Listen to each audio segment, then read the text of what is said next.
Hi kids, it's me, Coach Bradley, and thanks for joining me for another story time. We're getting closer and closer to Halloween, so we have another fun story called The Halloween Tree by Susan Montanari and pictures by Teresa Martinez. And remember, if you like this story, make sure you like and subscribe so you can join me every single week for another story time. And remember, always keep reading. Well, are you guys ready? Well, let's go!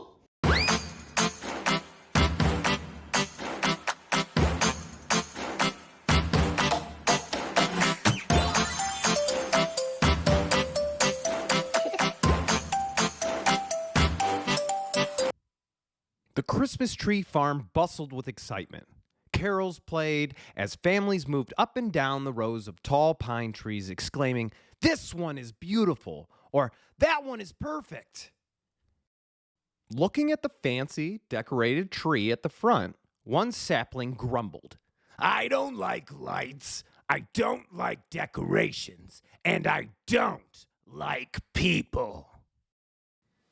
As trees disappeared off the lot, the little tree mumbled, "I don't want to be a Christmas tree. I never want to leave this spot." The little tree listened as the other saplings buzzed with anticipation. "I can't wait," a sprout whispered. "Colored lights," one sighed. "I hope I get a star on my top," said another. The little tree grumbled, "I don't want to become a Christmas tree. And I'm not going to." As the little tree grew, its limbs became gnarled and twisted. Every time needles sprouted, thoughts of being decorated with lights and ornaments made them turn brown and fall off. The tree looked nothing like the others. One day, all the trees on the lot disappeared, all except one. Eventually, houses began to appear, and with houses came families. By then the tree had grown tall and broad. Its limbs were twisted and covered with strange knobs.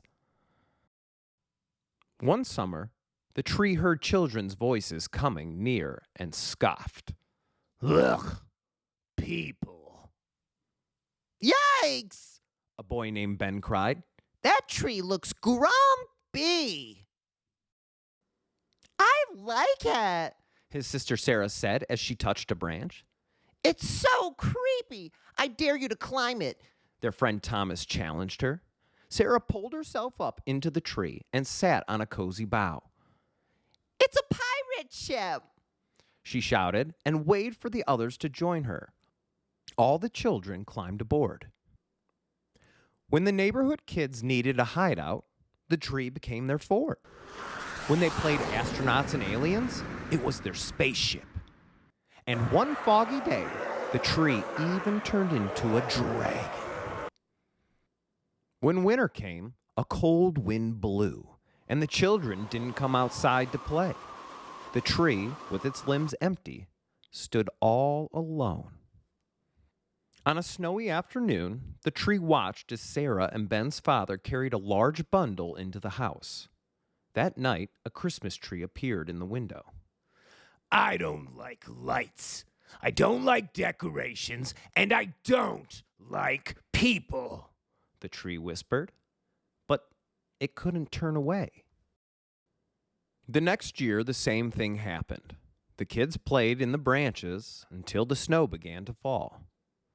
And the tree wished for lights, decorations, and people, things it had never wanted before. One spring, the tree tried to make its needles grow properly, but after years of trying to stop them, they came in looking all wrong.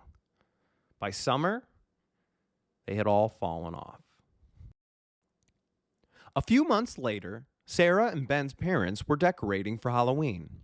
Their father looked across the yard and said, "That is one horrible old tree." "We should cut it down," their mother agreed. "Not now," the tree thought. "Not now that my limbs are full of happy children." Up in the branches, Sarah whispered, No, they can't. We have to save our tree, Thomas cried. I know what to do. Ben said, and whispered his plan to the other kids. They climbed down and raced away to gather supplies. When they came back, Ben was already up in the tree wedging a huge jack-o'-lantern in a nook.